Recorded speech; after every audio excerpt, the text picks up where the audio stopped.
El Reino de Asturias foi a primeira entidade política cristiana que se establece na Península Ibérica tras la derrota visigoda na Batalla de Guadalete e la invasión musulmana. Dende el año 718, con la victoria de Pelayo en Cuadongas contra los musulmanes, establece un pequeño estado nos montes asturianos que llevaría después al Reino de Asturias. En sin entrar al fondo del debate historiográfico sobre el origen godu o autónomo del reino, sí es verdad que todas las crónicas en que se basa el conocimiento de la época fueron escritas en tiempo de Alfonso III, lo que fai d'elles fontes que hay que tomar con mucho precuro.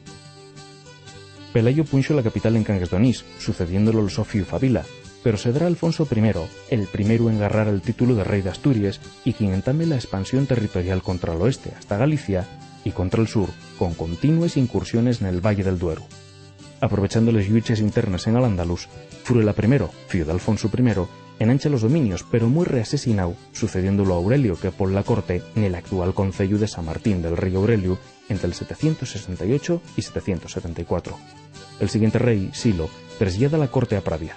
Estos reyes y el bastardo Mauregato suponen un intre de transición hasta la llegada de Alfonso II, que entaban 9 campañas bélicas, conquistando Lisboa en el 798 y venciendo a los musulmanos en la batalla de Lutos.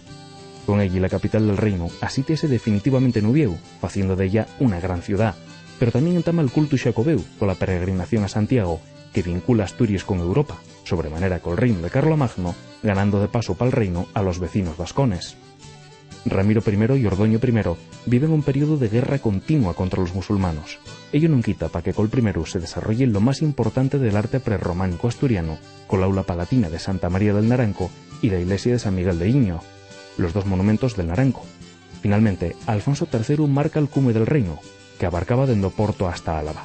El so reinau ve asina un crecimiento pa contra el sur, del que hay ejemplo la iglesia de Santa Cristina de Chena. Los osfíos García I, Ordoño II y Fruela II trasladen definitivamente en el año 925 la capital del reino a Lleón, con lo que el reino de Asturias desaparece dando paso a otra entidad.